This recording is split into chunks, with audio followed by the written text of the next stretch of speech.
నర్సీపట్నంలో సృష్టి క్షేత్రం పేరిట ఏర్పాటు చేస్తున్న 108 అడుగుల శివపార్వతుల విగ్రహ నిర్మాణం ఎంతో చారిత్రాత్మకమైందని, ఈ ప్రాజెక్టు పూర్తయితే నర్సీపట్నం ఖ్యాతి దేశ నలుమూలలా వ్యాపిస్తుందని టీడీపీ రాష్ట్ర ప్రధాన కార్యదర్శి చింతకాయల విజయ్ ఉద్ఘాటించారు.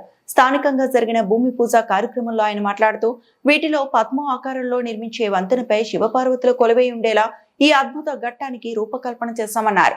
ఈ బృహత్తర ప్రాజెక్టు కేరళకు చెందిన ప్రముఖ శిల్పి దేవాదత్ వంతెన నిర్మాణాన్ని ఇంజనీర్ గౌతమ్ ఆధ్వర్యంలో చేపడుతున్నట్లు తెలిపారు. శిల్పి దేవాదత్ తన 23 ఏళ్ల వయసులోనే త్రివేంద్రం సమీపంలోని అజ్మల్ అనే ప్రాంతంలో సముద్రం నేపథ్యంలో 58 అడుగుల శివ విగ్రహాన్ని అద్భుతంగా తీర్చిదిద్దారని, ఆ ప్రాంతానికి ప్రతిరోజు 45,000 మందికి పైగా భక్తులు వస్తుంటారని విజయ్ గుర్తు చేశారు. ఆ శిల్పికి శివుని పట్ల ఉన్న అపార భక్తితోనే ఇటువంటి అద్భుతాలు సృష్టించగలుగుతున్నారని ఆయన కొనియాడారు. శంకుస్థాపన చేస్తుంది చరిత్రలో మిగిలిపోయేది అయ్యన్న పాత్ర గారి పేరు. ఈరోజు ఆ పార్వతీ పరమేశ్వరులు అయ్యన్న పాత్ర గారికి ఆశీర్వాదం కల్పించారని నేను మనస్ఫూర్తిగా ఈ సందర్భంగా నమ్ముతున్నాను. ఎందుకంటే నేను ఒక పాయింట్ చెప్పి ముగిస్తాను, ఎందుకంటే టైం అవుతుంది కాబట్టి నాన్నగారు మాట్లాడతారు. ఈరోజు నేను దేవదత్ గారిని I'm just explaining them how I called you sir, and immediately you responded, you came here, we have దర్శనం in Balligattam temple. Soon after that you have come here at this spot and you decided that we will go with Parvati Parameshwara, and today it is happening. So in short time it happened only because of the blessings of Lord Shiva and Goddess Parvati. Adi nenu I'll just explaining them sir. Aa roju nenu teeskochi Devadath garni akkada Balligattam Brahmalingeshwara Swami ఆలయానికి తీసుకెళ్ళాను. ఆ రోజు మొదటిసారి ఈ కాన్స్టిట్యున్సీకి రావడం, నేను దేవుడు అనుగ్రహం ఎలా ఉంటుందని నేను చెప్తున్నానంటే, అక్కడికి వెళ్ళిన తర్వాత నా మైండ్లో కూడా ఏం లేదు, ఏం కట్టాలో శివుడి విగ్రహం కడదామండి అన్నాను. ఆయనది ఒక విగ్రహం కట్టారు త్రివేంద్రం దగ్గర అజ్మల్ అనే ఒక ప్రాంతంలోని 58 అడుగుల శివ స్టాచ్యూ కట్టారు.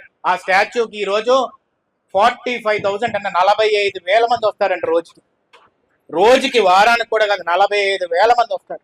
నేను చూసి ఆశ్చర్యపోయాను. మొన్న నన్ను తీసుకెళ్లారు, ఆ బ్యాక్గ్రౌండ్ మొత్తం కూడా సముద్రం, అది చూసి నేను మైమర్చిపోయాను. నేను ఒకటే అన్నాను, ఇంత చిన్న వయసులో మీరు ఇది కట్టగలిగారంటే మీ చేతుల్లో ఆ దేవుడు అనుగ్రహం ఉంటేనే అది కట్టగలరు, అది లేకపోతే అవదు. ఆ విగ్రహం కట్టినప్పుడు ఆయన వయసు 23 ఏళ్ళండి.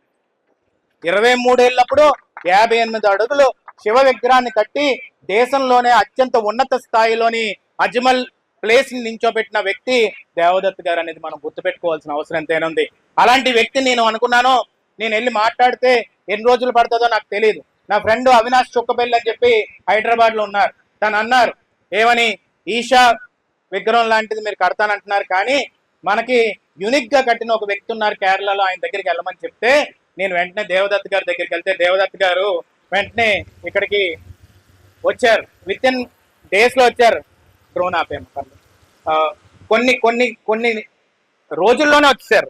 వచ్చేసి ఇక్కడ బ్రహ్మలింగేశ్వర స్వామి ఆలయానికి తీసుకెళ్ళాను. ఆలయానికి తీసుకెళ్తే మనం చిన్నప్పటి నుంచి చూస్తున్నాం, మనకు ఆ పవర్, మనం వెళ్ళి దండం పెట్టుకుని వచ్చేస్తాం.